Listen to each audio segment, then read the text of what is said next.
네, 이번 시간은 유치원에 대해 살펴보겠습니다. 네, 어린이집은 사회복지시설이고요. 유치원은 학교입니다. 자, 유치원은 학교이기 때문에 교사가 학생을 대상으로 교육을 실시하는 교육기관입니다. 네, 교육하는 곳이죠. 그리고 일정한 목적, 교육과정, 설비, 제도와 법규에 따라 운영됩니다. 그리고 이제 교육이라는 것 자체가 굉장히 계획적이고 조직적으로 하는 거기 때문에 계획적, 조직적, 계속적 교육을 위해 일정한 시설과 설비를 갖추고 교육하는 이제 사회의 제도적 단위라고 할 수 있습니다. 이처럼 이제 유치원은 학교라는 거죠. 그런데 많은 사람이 유치원을 학교라고 생각하지 못하는 것 같아요. 아무래도 그 이름 때문에 그런 것 같은데, 그러니까 이제 초등학교, 중학교, 고등학교는 이제 학교로 끝나잖아요. 그런데 유치원은 원으로 끝나니까 사람들이 이제 학교라고 생각을 잘 못하는 거죠. 이 유치원이라는 것은 어디서 왔냐면 그 독일어의 이제 킨더가르텐에서 온 말인데, 킨더가르텐의 뜻은 이제 어린이의 정원이라는 뜻입니다. 이 킨더가르텐이 이제 일본으로 건너가서 일본에서 한자화해서 이제 유치원이 돼요. 그리고 그 유치원이라는 말이 이제 일제강점기 때 이제 한국에 들어와서 이제 지금까지 쓰이고 있는 거죠. 그래서 이제 우리 유아교육계에서는 이 유치원이라는 단어를 빨리 바꿔야 된다. 이게 일제 잔재이기 때문에. 그래서 이제 유아학교로 바꾸기를 계속 이제 주장했는데 아직까지 바뀌지 않은 채 쓰이고 있습니다. 그래서 이제 이렇게 유치원이라는 좀 말 때문에 아직도 그 학교로 생각하지 못하는 분이 많은 것 같고, 또 한 가지는 유치원이나 이제 어린이집이 다 그 유아들이 이렇게 가고 있으니까, 유아들이 다니니까 그냥 아이들이 다니는 데 아닌가. 그래서 뭐 그렇게 차이가 나나. 그래서 별로 구분하지 않고 그냥 같은 걸로 좀 많이 보는 경향이 있는 것 같아요. 그래서 이제 유치원을 학교 생각하지 못하는 좀 경향이 있는데, 엄연히 유치원은 학교입니다. 그래서 학교이기 때문에 학교의 체계를 그대로 따라갑니다. 그러니까 이제 우리 초중고에 보면은 교장, 교감, 수석교사 이렇게 있잖아요. 마찬가지로 이제 유치원에도 원장, 원감, 수석교사가 있습니다. 그러니까 이제 초등학교, 중학교, 고등학교는 교로 끝나니까 교장, 교감 이렇게 되는데, 우리는 이제 원으로 끝나니까 이제 원장, 원감 되는 거죠. 근데 원장, 원감이 되는 거나 교장, 교감이 되는 거나 그 과정은 사실 거의 같습니다. 그러니까 굉장히 이제 어려운 과정을 거쳐서 승진 점수도 받아야 되고, 그래서 그 모든 과정을 거쳐서 그다음에 그 세월을 굉장히 오랜 세월을 이제 거쳐서 되는 거죠. 그래서 일반 교사가 이제 원감이 됐는데도 한 10년 넘게 걸리고, 그리고 원감이 된 다음에도 다시 또 그 원감으로 굉장히 오랫동안 근무한 다음에 또 원장 점수 받고 또 이제 원장이 되고, 그래서 보통 한 교사 처음 이제 시작해서 원장까지 가는데 거의 한 20년 정도 걸리는 기도 합니다. 그러니까 이제 국공 유치원이 이제 보통 그 정도 걸리고요. 그러니까 같은 원장이라지만 그 어린이집 원장하고 유치원 원장은 아주 다르죠.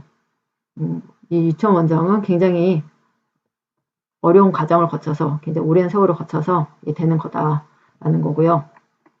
그만큼 어떤 노하우 이런 것들이 전문성 이런 것이 굉장히 뛰어나다고 볼 수 있습니다. 그래서 이제 이렇게 유치원을 학교라고 생각하지 않지만 분명히 학교고, 그 다음에 학교의 체계를 그대로 따라간다라는 거. 그 다음에 이제 유치원은 또 이렇게 학교이기 때문에 설립과 폐원도 굉장히 어렵습니다. 그러니까 세우기도 어렵고, 그 다음에 이제 문을 닫는 것도 좀 어렵다라는 거죠. 유치원을 이제 설립하려면 대통령령이 이제 고등학교 이하 각급 학교 설립 운영 규정에 정하는 설립 기준을 갖춰야 하고요. 또 사립 유치원을 이제 설립하려면은 교육감의 또 인가를 받아야 됩니다. 그래서 이렇게 굉장히 어려운 과정을 거쳐서 되는 거고, 그래서 그 어린이집하고는 설립하는 과정에서도 굉장히 많이 차이가 납니다. 그다음에 이제 어린이집 이용이 6개 있었는데, 근데 여기 유치원은 이용이 크게 이제 3개로 나뉩니다. 그러니까 국립, 공립, 사립 유치원은 이제 구분이 돼요. 이거는 이제 학교 설립하고 운영 주체에 따라 이제 이렇게 구분이 됩니다. 모든 초중고도 다 이런 식으로 이제 구분이 되고 있고요. 근데 이제 국립유치원 같은 경우 몇 개 안 되니까 우리가 보통 국공립유치원, 사립유치원 이렇게 크게 이제 구분을 2개로 하죠. 평소에는. 근데 이제 국공립유치원 같은 경우는 임용고시를 봐서 합격한 사람만이 교사가 될 수 있고, 이것도 초중고랑 같습니다. 그다음에 이제 유치원에는 또 실무사가 굉장히 많습니다. 그러니까 유치원 교육실무사라던가 조리실무사, 특수교육실무사 이런 이제 교육, 공무직이 굉장히 많이 있고요. 이렇게 이제 실무사가 많은 이유는 교사가 이제 수업에 온전히 전념할 수 있도록 이제 도와주는 거죠. 그러니까 이제 학교이기 때문에 학교의 가장 중요한 일은 이제 교사의 수업이거든요.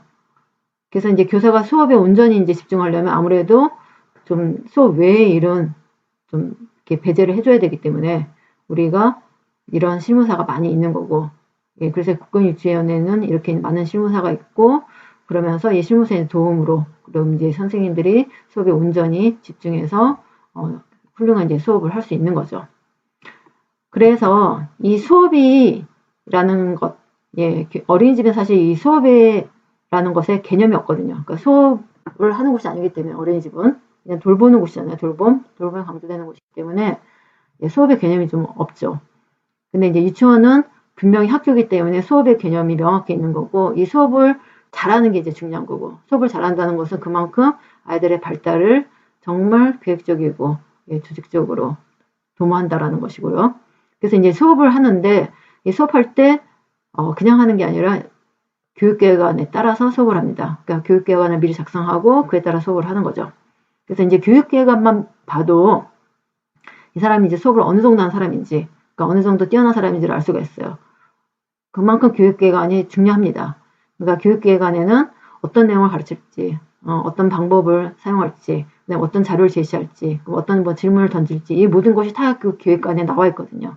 그래서 아이들이 어떤 반응을 보일지 이런 걸 다 예상하면서, 그 다음에 어떤 식으로 아이들을 이게 도움을 줄 것인지 다 계획하면서 우리가 수업을 하는 거기 때문에.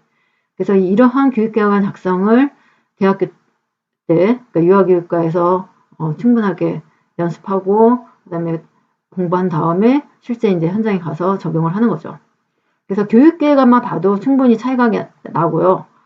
그래서 이러한 이제 수업의 차이가 나기 때문에 실제로 이제 어린이가 유치원의 격차가 크게 벌어졌고, 그래서 이제 그러한 격차를 해소하기 위해서 같은 교육과정을 도입하자라고 해서 만들어진 게 누리과정이었고, 그게 한 10년 전에 이제 그런 게 도입이 됐고요. 누리과정에 따라서 이제 3, 4, 5세는 같은 수업을 받는다고 하지만, 이제 실제로 수업을 실행하는 그 주체인 교사가 아무래도 차이가 날 수밖에 없기 때문에 여전히 이제 수업에 격차는 생기죠.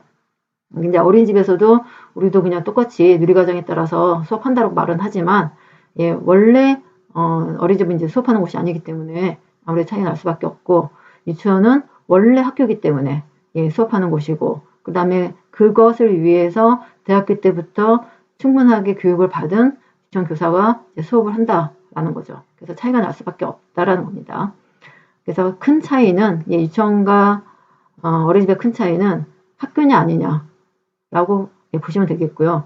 유치원은 학교이기 때문에 수업하는 곳이고, 그리고 수업은 교육계획안에 따라서 진행이 된다라는 겁니다. 그래서 이렇게 교육기관 학교냐 아니냐로 유치원과 어린이집이 크게 구분될 수 있습니다.